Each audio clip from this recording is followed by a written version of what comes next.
Well, security and economic growth leadership in challenging times is the crux of today's discussion we're going to be having. And you agree with me that there has been so much issues concerning security challenges that the government at all levels have been trying to really battle out. We have issues of banditry, kidnapping, and all that really comes with it, the pain. And just yesterday, we seem to have some fresh air where the State House of Assembly in Edo received copies of the bill on the ban on open grazing.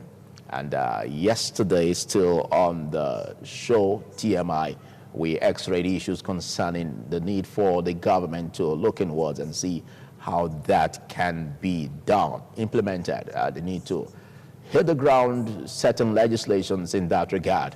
And we must salute the resilience of the state government in bringing that to fusion as we see the State House of Assembly hitting the ground running on this to make sure that a law is up in that regard.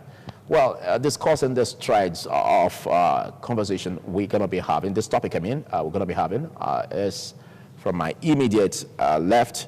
I have a doctor, an economist, and he is a lecturer in the University of Benin in Economics Department, Dr. Presley Osemigye. Thanks for joining me, Dr. Presley. Thank you for having me. Good morning, viewers. And next to him is a social media influencer, public affairs analyst, and he is Oven Ibrahim. Thanks for joining me, Ibrahim Oven. Thanks for having me, Phillips.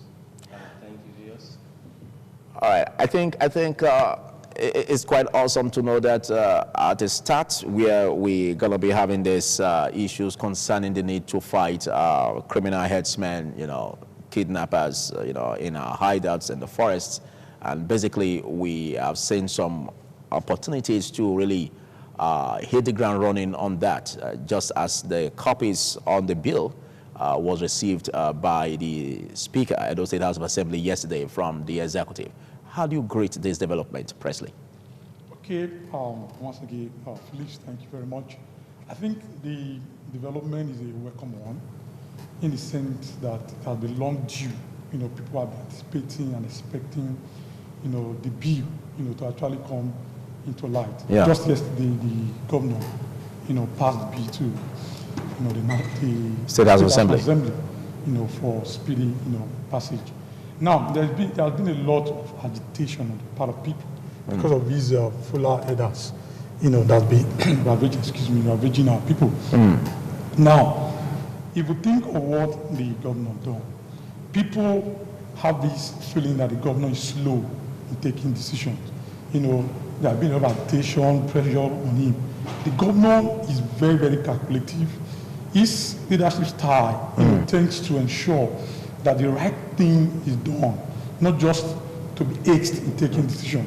Now, he's trying to put in place, a bill that will ensure not just a bill coming out, but to ensure that implementation is just there. Now, if you look at what these headers have done to villages and communities, they've been able to deprive our people, for accessing, their farmlands. Yes. The governor have studied, the geographical space and have studied the terrain, and he brought out a bill. Now, if you watch this bill, by the time we study this bill carefully, you agree with me that this bill, is coming at the right time. Though people may argue that it actually comes late. I think it's in the right time. It's a welcome development. Yeah. Oh, well, just like you said, because some are also kicking that. Well, this should have been up all along. Other states around this region have really declared that the aspect of the law against open grazing. But, well, all of a sudden, it's now stepping up in that direction. So big questions could be asked. Why this delay? Ibrahim Ove. Well, if you ask me why the delay, I think the governor clearly stated the reasons for his delay. One of the reasons he said he wanted to discuss with stakeholders in the market itself.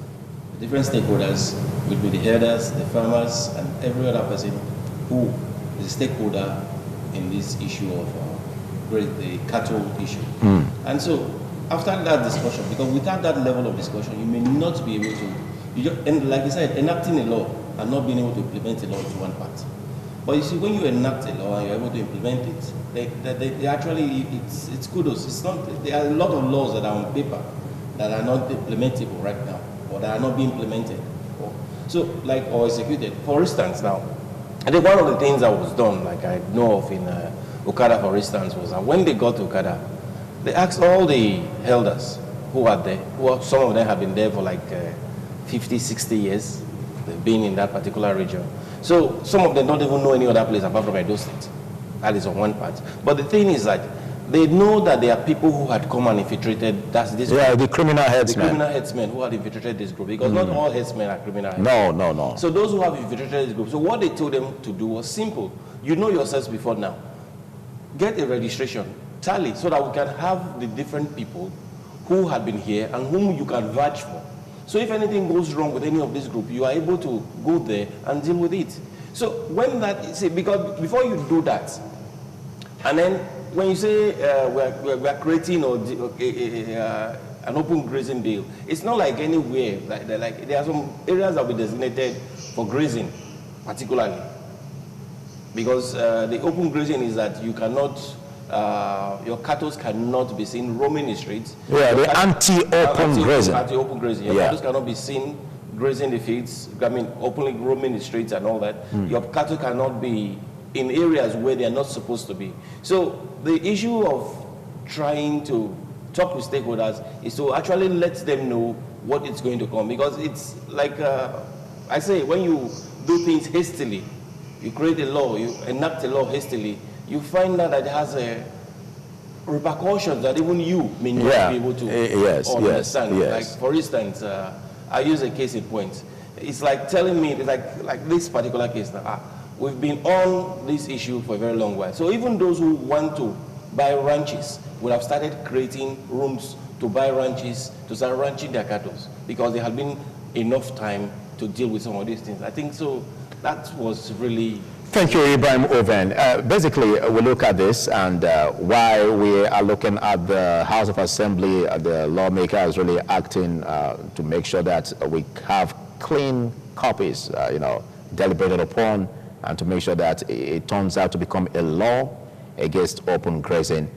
We also look at the other aspect that has to do with the alternative, because like what Ibrahim Oven just said, what is the alternative? Like the ranching system, for instance, is a modern trend, to have this, is trending, to have ranching systems. And how should this be done?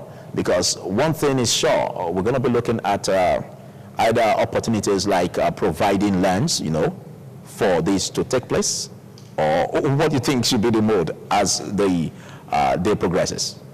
Okay, if you watch the settings, regarding this ranching. Now, if you look at the modern days, cattle rearing, ranches have been built in such a manner that the numbers of, cattle headers and the number of the cattle is known. Ranches are built along that particular path. And in building ranches also enable us to identify, those who are in charge and those who should be held responsible in case. And locations too. Yes, exactly. So that I don't be in areas where it's going to cause another issue in residential places. Exactly. Now, the best alternative is that ranching. Now, gone are the days where herders can easily find it convenient to roam the street, with their cattle is gone. Because a lot of these herders, especially the criminal ones, criminal-minded ones of them, see the opportunity to study the areas. In the night, they come back to attack. But now, once ranching is done, that means that their space, their physical space is being limited, and they must stay put. And again, this ranching system also, provide a form of employment to those people that are providing, food for the cattle, or like moving and roaming, the street with cattle.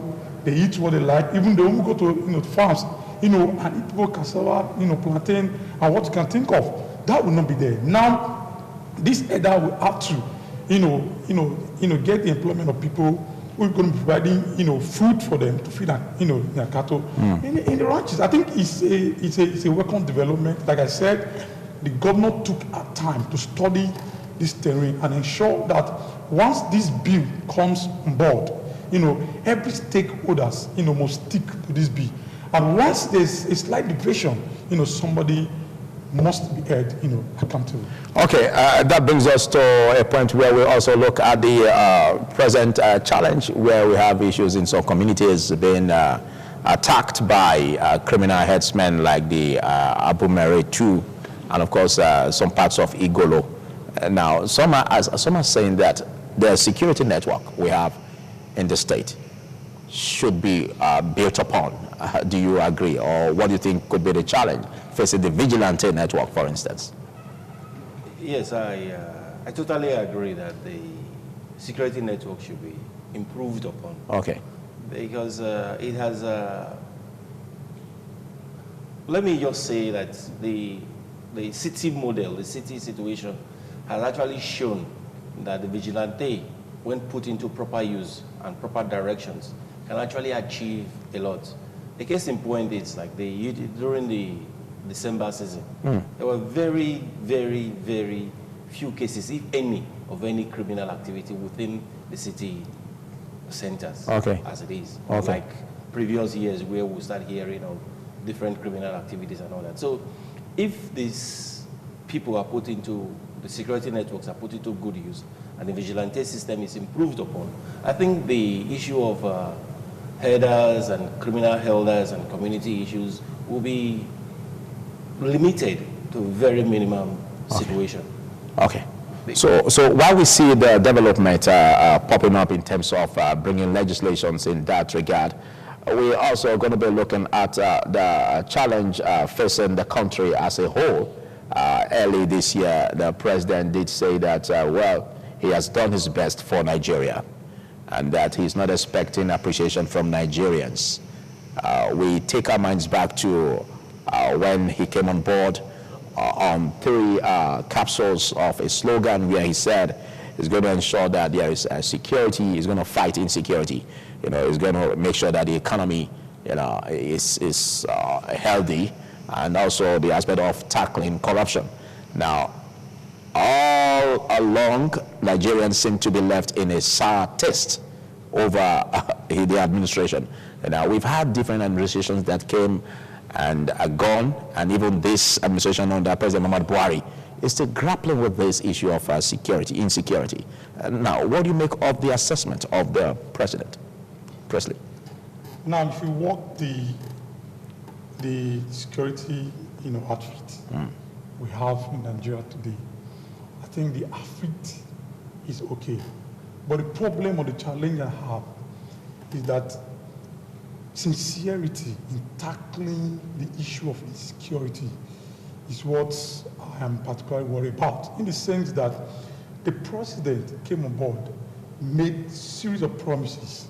Now, the president himself, came out to say, I've done my best. I think that's his best, but his best is not good enough. Really? Sorry to say, yeah. Because if you look at the promises the president made vis-a-vis what, is visible today to the ordinary man, even the common man in the street, you say, oh, this administration or the president did do well at all. Now, let me come back to the area of, security.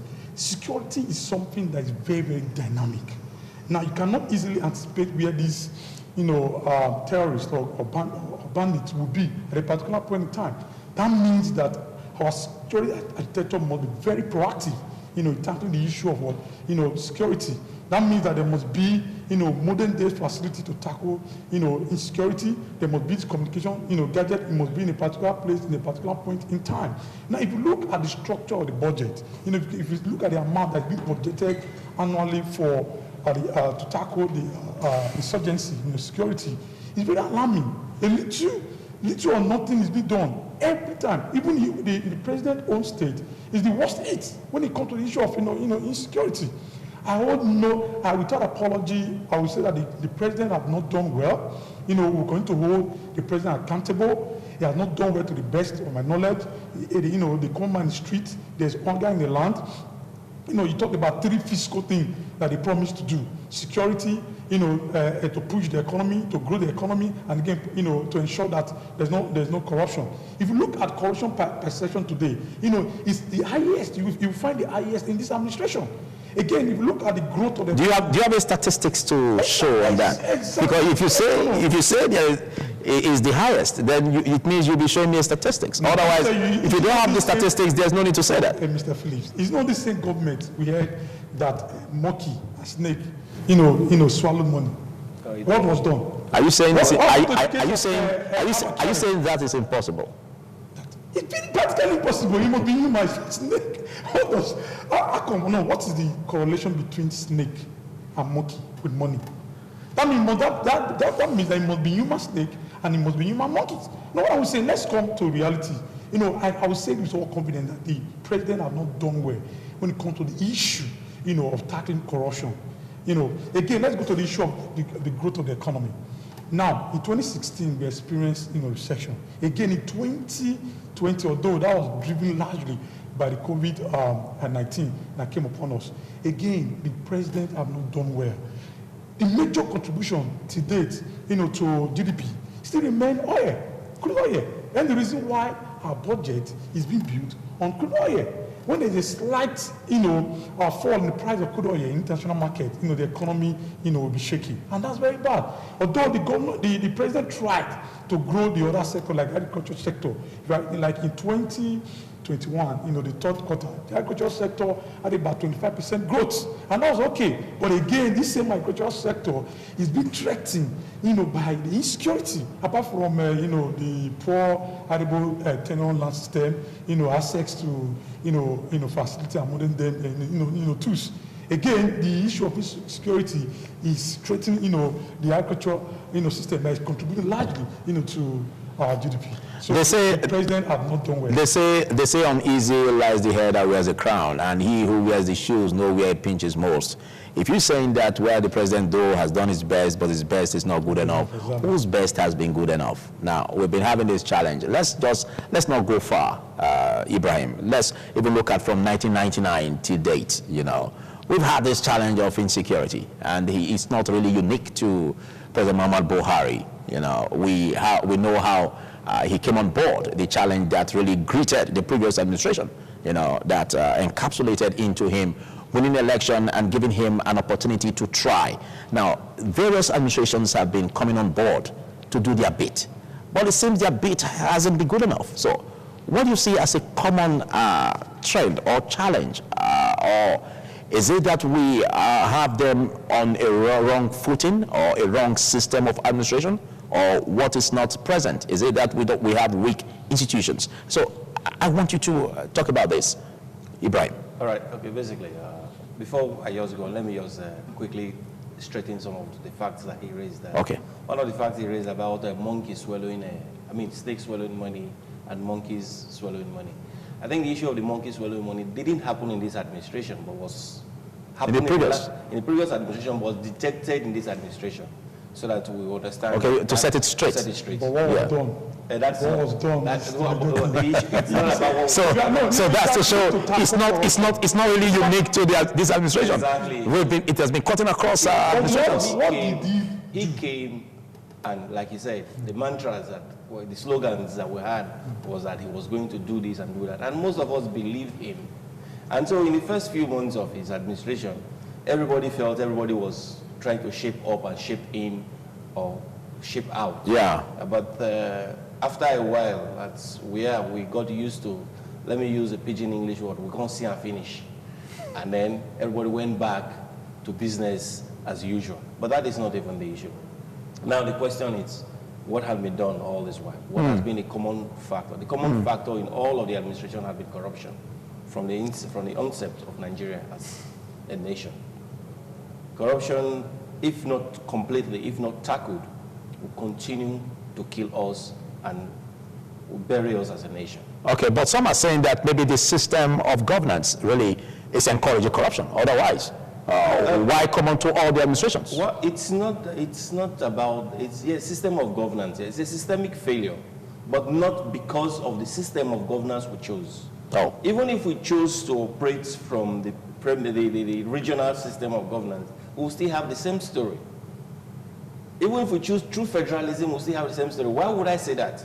Now the question is, how many people have actually asked their local government chairman, what have you done with the allocation given to you?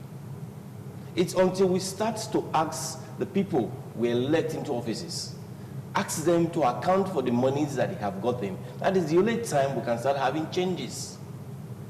Because the whole thing is that everybody thinks it's like for instance, you become a governor today, Philip, and then I see you tomorrow, you don't have a car after your tenure as governor. I'll be ridiculed.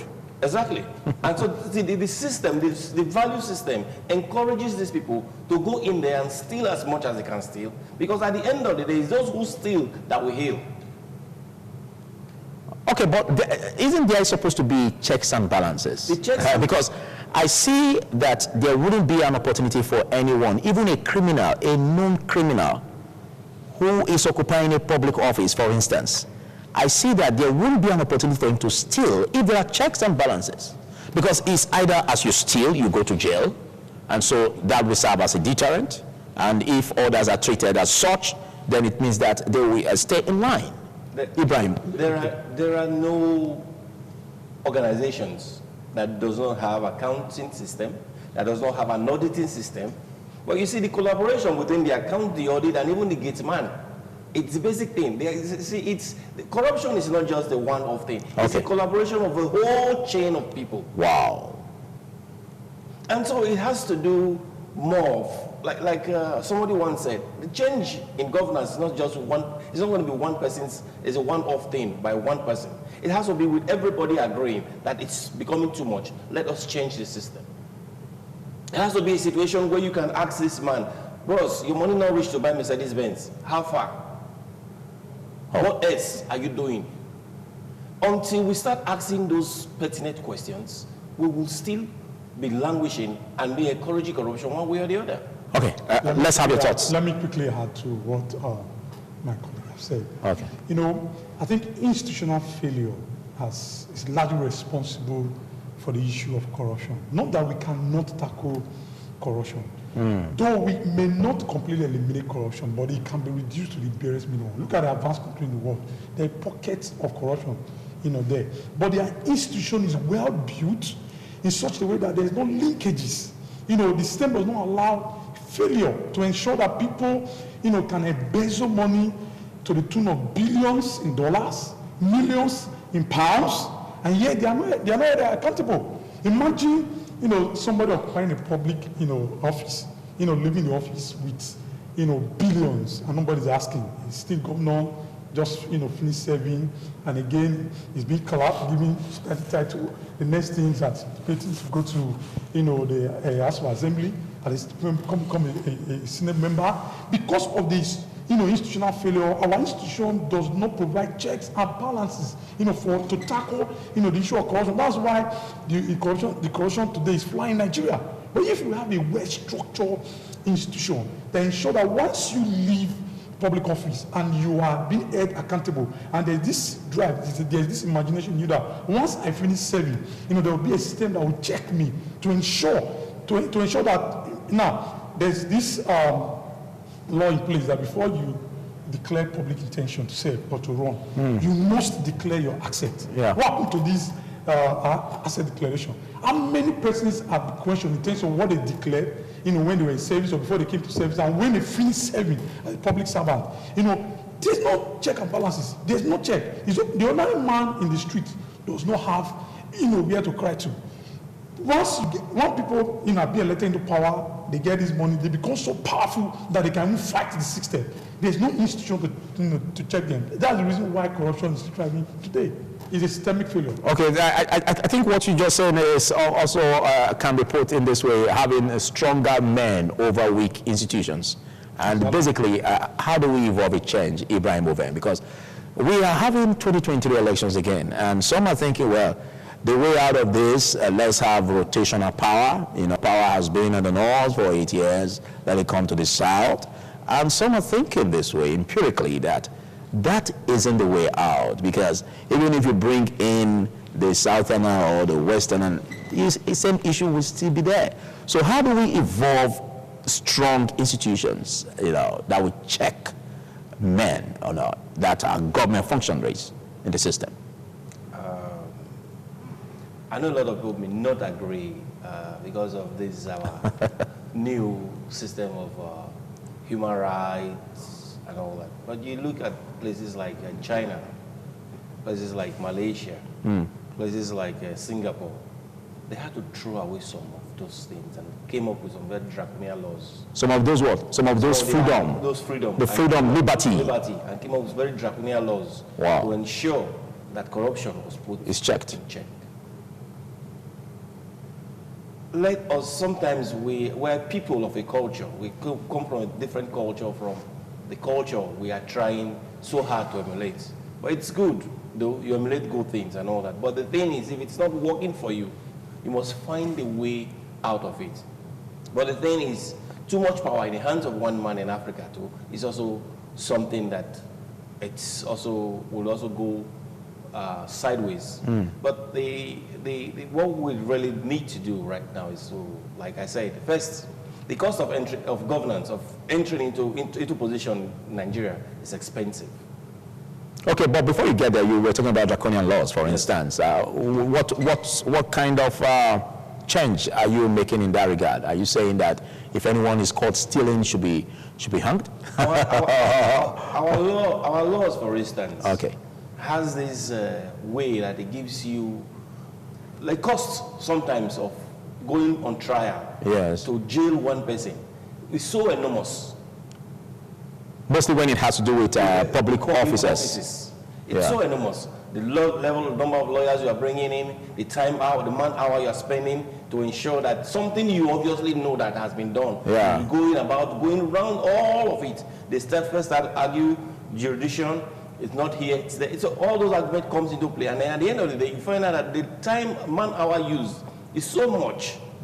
You're expending so much energy fighting just one man, and there are a whole lot of things to be done. And even the punishment for it at the end of the day could be stretched like in 5 or 6 or 7 years for stealing. Which is not even worth the cost of fighting that thing.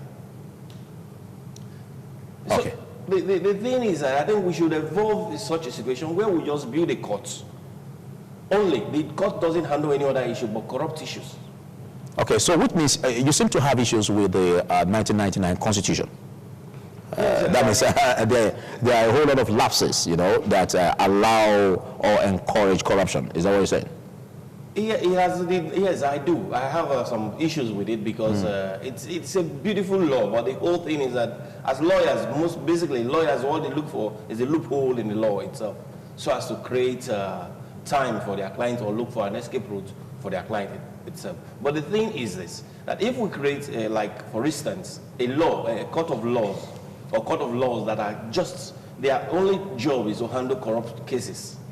First thing first is like the time interval between going for trial and going to jail will be shorter because the number of cases will be handled by that particular court will be less than handling every other case together. That is my take on that particular one. I'm not saying we should just throw away the laws, but let us dedicate laws just on corruption, because we have found out that corruption is the biggest thing, the biggest bane in this country right now. Okay, do you share that light, President? Yeah, I think every constitution, is supposed to be dynamic. So as society is evolving, the constitutions will change along the path. There are some part of the law that may not be befitting, the modern, society, giving a loopholes that, people, here and there try to evade, and use to their own advantage. That's where the National Assembly is supposed to come in. When they look at the structure of this constitution and discover a part that is very weak, that is susceptible to evasion, what they need to do is to amend. That's why they are there. Is that not exactly what they've been doing, like even the Electoral Act Amendment Bill that is still causing issues? Because at the point where they came back from the Christmas and New Year holidays, we were thinking that they would come with fire and brimstone, but everything just went smoothly. But again, this also brings us to the issues of the powers of the executive, over the legislature. No. That's why I said, if you look at the sincerity of the National Assembly, now we're talking about leadership with idea. Now, a leadership that is driven by ideology. I look at most of these politicians, they have ideology. do you have reasons for going to politics apart from to amass wealth? They see politics as an avenue to amass wealth. So you mean circles of elections won't even solve the problem? At all. Not until we get the leadership structure right. We will still remain where we are. Look at the circle of people in leadership. It's like we are recycling them. We are still where we are. Not until we have people who are willing to surrender their lives to serve the people. And again, like what he just said, the cost of governance going to politics is too high. It's not encouraging even people like us who may have interest, who want to run, genuine interest to develop the nation. I think that will give us a big problem, a big challenge, because even if we want to make amends in those laws, who are those that are going to make it? There are those who also benefit from the system, from the laws. The Constitution made provision for its amendment itself. The Constitution itself made provision for its amendment. It's very simple. Like I said, the onus now lies on in the hands of the National Assembly to do the needful. Imagine somebody raised the issue that no public, servant should go outside for. You mean the medical tourism bill? Yeah. Oh yes, the medical tourism bill. Look at the way they are dancing around about the bill. Let's even look at the to a point where even one of the lawmakers that was to second that even seconded it. Even said that he's withdrawing it because he's seeing it that it's going to affect them as lawmakers from traveling out for medical trips. Wow. So you see, these politicians are not sincere. They are not sincere. You can't say all of them. You can say some. Okay, if you say some, but to me, I've not seen. Yeah, it's not to be corrected. I've not seen any of these politicians like the issue of the B, stopping them for going. Apart from Ben Rudu when he was there, I think the few times he spent there, he came up. He said the money that had been paid to senator, what they were receiving, was on the high side. He came up. By the time again, he was shut down. He was shut down. And again, he kept quiet and went back to his share. Know what I'm saying? Not until this politician, because Philip, if you are there, you have everything necessary to be quiet, because the money there, the allowance is there, my brother. You go, he would. No, but it's part of it. Let's give kudos to who is deserving on. Like the representative in the Eastern North and Southeast Federal Constituency, Sergius Oguns, really brought about the amendment, initiated a bill for amendment, on the medical tourism bill. Now, he knows the implications of what he was doing. He knew that, yet he still did that. So doesn't that show some resilience, some courage on that part? And shouldn't that be greeted with commendations? Mr. Philip, let us not forget, election is around the corner. Now, these politicians are very tactful. They are very smart and they are wise. They can only bring on board what will make the people feel that they have the people, in mind. At heart. Yes, exactly. Now, if I were serious, why not have other, co-senators, to be in line with you and ensure that this bill flies. Any bill that want to benefit the common man, oftentimes is being ignored. Now, this bill would have been a very good bill. In addition to that bill, somebody would have added education to it and ensure that once you are holding a public office in Nigeria, your children should remain in Nigeria and remain in the university system in Nigeria. With this, you see that the X sector, if the same bill is passed in the X sector and the education sector, you will see that there will be a uniqueness and there will be growth of development in this sector in Nigeria. Yes. Education sector, for instance, where ASU is also going on strike for 1 month. Exactly. But again, that's another challenge, because I was asking, why take a whole month for a warning strike, Ibrahim Over? Because these are challenging times for leadership, because we understand that all this while, the federal government have been finding way to really see to it that they are attended to, their demands are met. But again, the foot dragging is another challenge on the part of the education sector, which is failing. But do we encourage the federal government to make it fail by having prolonged strikes on the part of ASU? Ibrahim, over. Is it really prolonged? Because the thing is that there have been fair warnings on the part of ASU to the federal government. And you see, the federal government themselves have this attitude until there's fire in the house. They don't think of the fire extinguisher itself. It is when the fire is actually in the house that they think of. Every region, that's why with the security challenges we have today, we believe that violence is key to getting attention. We believe that confrontation is key to getting attention. And so basically that the federal government has not changed its attitude from allowing this level of confrontation, because the moment I serve you a notice of an action that I'm about to take, it's for you to nip it in the bud by coming to tell me, okay, what are the issues on ground? Let us set up a panel, technical panel, to look into these issues. And once that is on, the strike would have been needless. Yes. And so why would the federal government, even when the strike goes on, they will dilly-die for a very long while? So this is a failure on the part of the government? Its ability to actually negotiate, yes, it is. It if is. you ask me. Let me quickly add to it. Now, the government, what ASU has gained over time, ASU have gained that through struggles. Nothing has ever come from government without struggle. If you consider from 2001 to 2009 to date, it has been a series of struggles. Now, one thing that ASU is always doing is this.